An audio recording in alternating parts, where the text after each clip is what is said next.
I always enjoy these quiet moments together after a long day. I love you.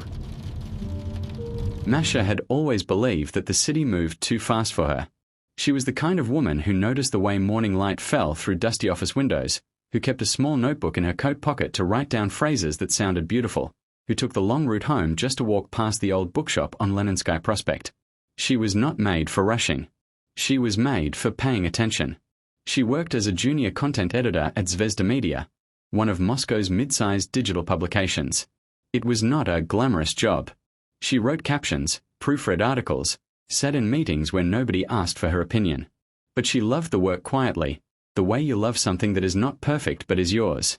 She arrived early every morning, made her tea, and opened her laptop while the office was still empty and still. It was on one of those early mornings, 3 months ago now, that everything quietly began to change. The car had appeared outside her apartment building on a Tuesday. She had requested a corporate ride through the company app, the kind the office arranged for employees working late or starting before the metro opened. She had expected a tired man in a grey sedan who would say nothing and play low radio. Instead, she found a black car she did not recognize, and behind the wheel, a man who looked too calm for the hour. He was perhaps 35, with dark hair slightly overgrown at the edges and hands that rested on the wheel like he had nowhere particular to be. He greeted her with a nod and said simply, "Good morning," as if those 2 words were enough, and they were. She sat in the back and looked out the window at the empty streets, and he did not try to fill the silence, which she appreciated more than she could explain. Most people were afraid of silence. He seemed to live inside it comfortably. She does not remember exactly when she started talking. Somewhere near the river, she thinks, where the light was still grey and the water looked like slate. She said something about how strange it was that the city could feel lonely and full at the same time, and she expected nothing back, only a polite sound of agreement. But instead he said, "Yes, I have always thought loneliness is not about how many people are around you. It is about whether anyone is actually paying attention." She turned to look at him then.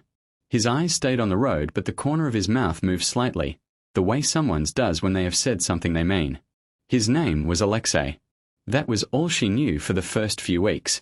Alexei, the driver, who picked her up 3 mornings a week when she had early shifts, who never played music she did not ask for, who always had the heat set exactly right.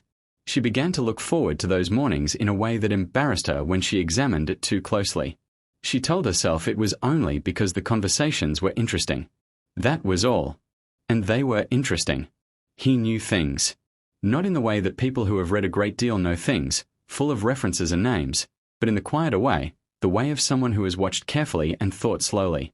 He asked her questions about her work and listened to the answers with a stillness that made her feel her words mattered.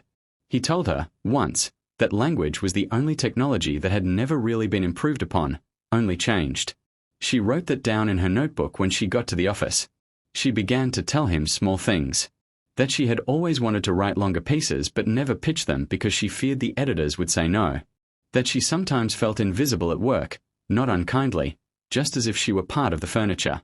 That she had moved to Moscow from Voronezh 6 years ago and still, sometimes, woke up and did not entirely know where she was. He listened to all of it. He never offered easy reassurances. He did not say, "Oh, but you must be talented," or "You should just believe in yourself," those hollow things people say when they want to seem supportive without thinking too carefully. He said things like, "What would you write about, if you were certain no one would reject it?" And she found herself answering honestly, in ways she had not answered even to herself before. She told herself, firmly, that she was not falling for him. He was a driver. She was not someone who placed significance on things that were simply convenient and regular. She was practical. She was sensible. She had a life that was quietly good, and she was not going to disturb it with feelings that had no future. She told herself this every morning when she saw the black car waiting at the curb. Then one Wednesday, he was not there. A different driver came, older, with the radio on, and the ride was perfectly fine and entirely empty. She sat at her desk that morning and could not concentrate. She opened her notebook and read back what she had written there over the past weeks and realized, with a slow and unavoidable certainty, that quite a lot of it had come from conversations with Alexei. That afternoon, the office received a company-wide message. It was brief and formal, as such messages are. It announced that effective the following month, Zvezda Media would be undergoing a structural reorganization under the direct oversight of its founder and chief executive, who had decided to step back into active operations after 2 years managing from a distance. There was a name at the bottom of the message: Alexei Voronov, founder and CEO. Masha read the name 3 times. Then she looked at the small star photo that appeared below it and sat very still for a long moment. It was him. Slightly more formal in the photograph, the hair neater, the jacket different. But it was the same quiet eyes, the same stillness around the mouth. She closed her laptop. She went to the small kitchen at the end of the office and stood by the window and looked out at the street below and tried to arrange her thoughts into something orderly. She could not. She tried to feel angry, because that would have been simpler. She tried to feel foolish, because perhaps that was appropriate. But what she actually felt was something closer to grief, the soft and shapeless kind, the kind that comes when something you are not ready to name suddenly turns out to have been real and is now also complicated. She had told him she felt invisible at work. She had told him she was afraid to pitch her ideas. She had told him the city still sometimes felt foreign after 6 years. He had known, the entire time, exactly where she worked. She avoided the morning rides for 2 weeks. She took the metro, stood in the cold, arrived at the office slightly late and slightly breathless and felt, at least, that she was making a choice. Irina, her colleague who sat across from her and noticed everything, asked once if she was all right and she said yes, fine, just changing my routine. Irina looked at her for a moment longer than necessary but said nothing further. On the 15th day, there was a message on the company system. It was addressed to her directly, from the office of the CEO. It asked if she would be willing to meet to discuss a potential long-form editorial position that had opened within the organization. It was professional, precise, and said nothing that could not be read by anyone. At the bottom, in a line that was clearly not drafted by an assistant, it said only, "I should have told you earlier. I am sorry that I did not." She sat with that for a long time. She thought about what she had said to him, about writing longer pieces, about pitching ideas, about wanting to be seen. She thought about how he had listened, not as her employer listening to a junior employee, but as a person listening to another person who was trying to work out what they wanted from their life. She thought about how the conversations in the early grey mornings had felt more honest than most conversations she had in the rest of her day combined. She wrote back.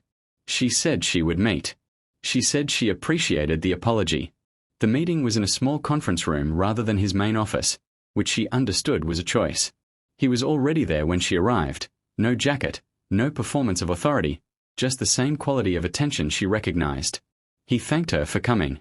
He told her the editorial role was genuine and had nothing to do with anything else, and that she could have someone else from management explain the terms if she preferred. She said that would not be necessary. Then she said, quietly, "I want to understand why you did not tell me." He was silent for a moment. Not the silence of someone choosing a strategic answer, but of someone finding an honest one. He said, "Because for the first time in a long time, someone was talking to me without knowing what I ran or what I owned, and I did not want it to stop." She looked at him.